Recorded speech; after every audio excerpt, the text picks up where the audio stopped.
6:17. El pasado 22 de enero, el Pleno de la Asamblea Nacional resolvió allanarse a 8 observaciones del Ejecutivo y ratificarse en 10 artículos de las reformas al Código de la Democracia, con lo que los cambios a la ley electoral fueron enviados al registro oficial. Sin embargo, algunas organizaciones ciudadanas, como el Observatorio Ciudadano Electoral, plantean interponer demandas de inconstitucionalidad. La entrevista a la carta, en diálogo directo con los protagonistas de los hechos. Nos acompaña Fausto Camacho, el ex vocal del Consejo Nacional Electoral y coordinador del Observatorio Electoral. ¿Cómo está, Fausto? Buenas tardes. Buenas tardes, Gisela. Muchas gracias. Bien, pues aquí analizando la posibilidad efectivamente de interponer aquella acción, o dos seguramente, porque creemos que hay dos de los artículos que fueron ratificados, ¿no es cierto?, que podrían estar afectando derechos y que podrían estar teniendo el vicio de inconstitucionalidad. En particular, ¿cuáles son esos dos que más les preocupan? Sí, nos preocupa el primero, que es mucho más evidente, más claro, la diferencia que ha hecho la Asamblea respecto de quienes se postulan a la reelección como funcionarios dignatarios de elección popular, para quienes la Asamblea está estableciendo una licencia de 45 días, es decir, durante la campaña electoral. Sin embargo, el artículo 113 de la Constitución establece que los funcionarios públicos que podrían participar como candidatos tienen la obligación de pedir una licencia desde la inscripción de su candidatura hasta el día siguiente de las elecciones. Es decir, un profesor... O sea, una licencia de más días. Casi 100. Más o menos 100. ¿Por qué se requiere que se aumenten los días de la licencia? No, esa es la norma constitucional. Entonces, desde que le inscriben la candidatura, ¿no es cierto?, hasta el día siguiente de las elecciones, dice la Constitución, artículo 113, numeral 6. Eso, de manera general, para los funcionarios públicos que pueden ser. Un profesor, por ejemplo, tendría que hacer aquello. Sin embargo, un diputado, si quiere proponerse a la reelección, solamente debe tener una licencia sin sueldo cuando empieza la campaña. Y cuando termina la campaña, termina su licencia. Ni siquiera el día de las elecciones está ya con licencia. Pero adicionalmente, entonces, ¿cuál es nuestra preocupación? No hay un tratamiento, está afectado el principio de igualdad. Si es que hay dos funcionarios públicos, más allá de que el uno sea de elección popular, pero además que ejerce poder, que es la gran diferencia, ¿no es cierto?, debe pedir licencia. Eso está bien. Está bien que la Asamblea haya vuelto a reinstaurar esa licencia obligatoria. Lo que no está bien es que haya hecho una diferencia entre quien es un dignatario de elección popular, que no deja de ser funcionario público, y quien no lo es. Ok, está clarísimo. La otra preocupación está entre que plantean ustedes es el de la decisión de mantener las circunscripciones territoriales. En cuanto a esto, se plantea que esta figura es incompatible con el método de asignación de escaños de Wesper, que es el que se aprobó, por lo que solicitan pues la eliminación de esta distritalización, ¿no es cierto? Así es. ¿Por qué las circunscripciones son incompatibles a la asignación de escaños? ¿Por qué? A ver, no necesariamente son incompatibles. Le deja a la norma incompleta, digamos así, ¿ya? ¿Por qué?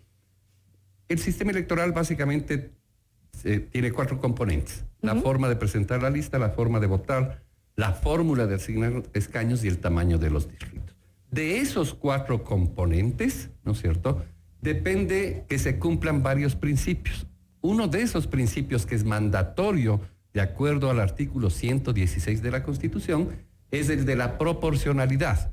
El artículo 116 de la Constitución dice: la ley, es decir, los legisladores, deberán diseñar para las elecciones pluripersonales. ¿Cuáles son las pluripersonales? Asambleístas, concejales, parlamentarios andinos y juntas parroquiales. Esas son las pluripersonales, las que se eligen listas, ¿no es cierto? Un sistema basado en 3 principios, dice. Primero, proporcionalidad. Segundo, igualdad del voto. Y tercero, paridad, equidad y alternancia entre hombres y mujeres. Muy bien. Entonces, el conseguir la proporcionalidad depende de 2 factores de los que yo le había señalado. El primero, la fórmula de asignación de escaños. Y el segundo, el tamaño del distrito. Si usted tiene un distrito, mientras más grande es el distrito, más posible es la proporcionalidad. Voy a poner un ejemplo que creo que nos va a permitir que los radioescuchas entiendan con facilidad. Si usted tiene que en Guayas se eligen 20 asambleístas, cada escaño vale el 5%. ¿No es cierto? Si usted elige esos 20 en una sola lista, entonces la posibilidad de que un partido que alcanza el 6, el 7, el 8% de tener un escaño es absolutamente objetiva. Pero si usted hace como es ahora, 4 distritos de 5, ¿no es cierto? Cada escaño vale el 20%. Para usted tener la opción de disputar un escaño, usted debe tener una votación cercana o mayor al 20%. La posibilidad de repartir proporcionalmente la representación está dada de manera, en este caso, objetivo, real, además no inventado, es la realidad en Guayas, que podríamos trasladar la Pichincha o Manabí, donde también se aplica aquello, ¿no es cierto?, de que entonces, esa es la realidad, solamente 2 fuerzas políticas logran tener representación. Si no, miremos lo que ha pasado en Guayas, pues. Pero ¿por qué hacen por qué sale esta preocupación ahora cuando ya entró la ley al registro oficial y no la hicieron antes, cuando debieron haberla planteado? La hicimos, el presidente de la República lo vetó. El presidente de la República y la Asamblea no acogió el veto. Pero adicionalmente, siempre participación ciudadana, el observatorio, la Fundación Ciudadanía y Desarrollo, el Observatorio Legislativo, la Fundación Mega, Nosotras por la Democracia, que son las organizaciones que además concurrimos a una acción junto a la Comisión de Legislación, la de Justicia y Estructura del Estado, como se llama, la que preside Jimena Peña, y les hicimos conocer nuestra preocupación. Y les dijimos, pero la Asamblea dice, entre otras cosas, ¿no es cierto?, por un lado, que supuestamente el presidente no podía vetar aquel artículo, el 150 del Código, porque no había sido reformado. Nuestro punto de vista jurídico es que sí podía hacerlo, toda vez que el artículo 138 de la Constitución dice que el presidente puede presentar textos alternativos sobre la materia ¿Y cuál es la materia? El sistema electoral. Que como yo le digo, además, si usted modifica uno de esos componentes, el otro actúa de manera distinta, porque es un sistema, es como una máquina. Si uno de los componentes no funciona el sistema. Y si un componente es variado, actúan de manera diferente. ¿Qué pasaría ahora, para que entendamos los ecuatorianos, qué pasaría si nos enfrentamos a las próximas elecciones que están por venir en el 2021 con las actualizaciones a la ley electoral tal como están? Bueno, yo en general creo que la reforma no deja de ser positiva, independientemente de estos puntos de vista críticos. Nos parece un avance en las reglas del juego, en buena hora, que la Asamblea ha cumplido en alguna medida, importante por cierto, las aspiraciones de los ecuatorianos de tener reglas mejores para la competencia electoral, porque lo que es una ley electoral es las reglas del juego de una competencia, solo que es una competencia por la democracia, por el ejercicio del poder, por la presidencia, por la Asamblea, cosa importante, por cierto, expresión del poder más importante de un Estado democrático. Entonces, creo que al tener la fórmula de asignación de escaños de Webster es mejor que la de Hunt respecto de aquella norma del 116 de la Constitución que habíamos señalado.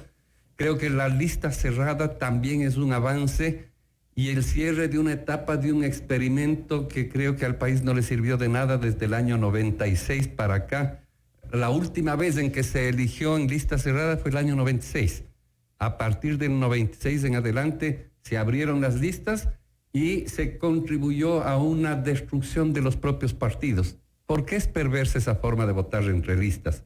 Entre otras cosas, porque afecta 2 cosas: el principio de igualdad del voto y lo principal, afecta la unidad partidaria porque traslada al interior de la lista, al interior del partido, la competencia electoral. Usted ya no compite solamente con el otro partido, con la otra lista.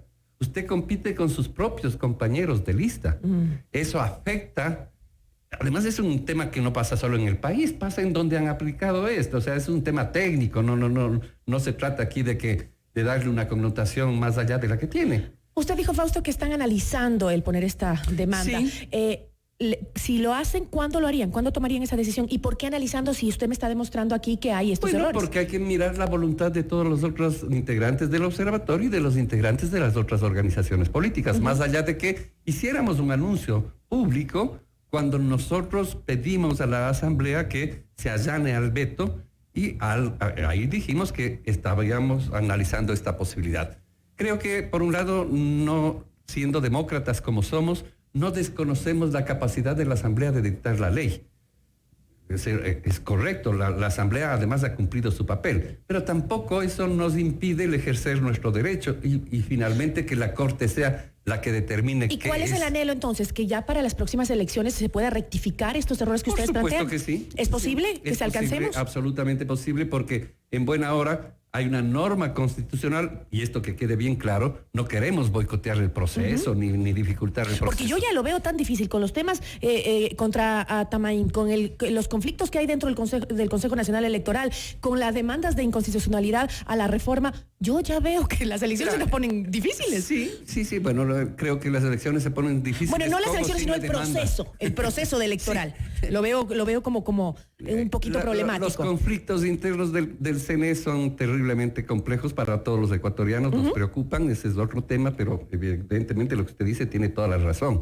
Es decir, la confianza en la organización electoral en la sociedad ecuatoriana está venido mucho menos, y la posibilidad de recuperar esa confianza es un proceso bastante lento. Perder la confianza es bastante fácil, recuperarla es lo difícil. Es bien difícil. Pero bueno, viendo al tema en concreto, ¿no es cierto? Si es que la Corte llegara, si nosotros llegamos a plantear y la Corte llegaría a darnos razón en uno o en los dos temas, la propia Constitución dice que en caso de producirse un evento de esa naturaleza, el CNE tiene que inmediatamente presentar un proyecto de ley que reemplace el artículo declarado inconstitucional y la Asamblea tiene la obligación de en 30 días tratarlo y aprobarlo o no. Y que si es que no lo trata y no lo aprueba, ¿no es cierto?, entra por Ministerio de la Ley. O sea, nunca tendríamos un vacío como tuvimos en el 94, si no me equivoco, en el 2004, donde tuvimos un vacío que declaró el Tribunal Constitucional inconstitucional un artículo y nunca la Asamblea lo reemplazó. Y eso significó que fuimos a un proceso electoral donde 2 o 3 semanas antes el Tribunal, arrogándose una función que además no tenía, dictó una norma para aplicar la distribución de los escaños en ese entonces. Ese escenario ya no es posible que suceda gracias a la norma constitucional que está en el artículo 114 de la Constitución. Bueno, con eso me voy a tener que quedar porque se nos va el tiempo. Fausto, muchísimas gracias por la explicación. A Fausto Camacho, ex vocal del Consejo Nacional Electoral y coordinador del Observatorio Electoral. Gracias a usted, Gisela. 13:30 PM. Esto es Notimundo a la Carta, siempre bien informados.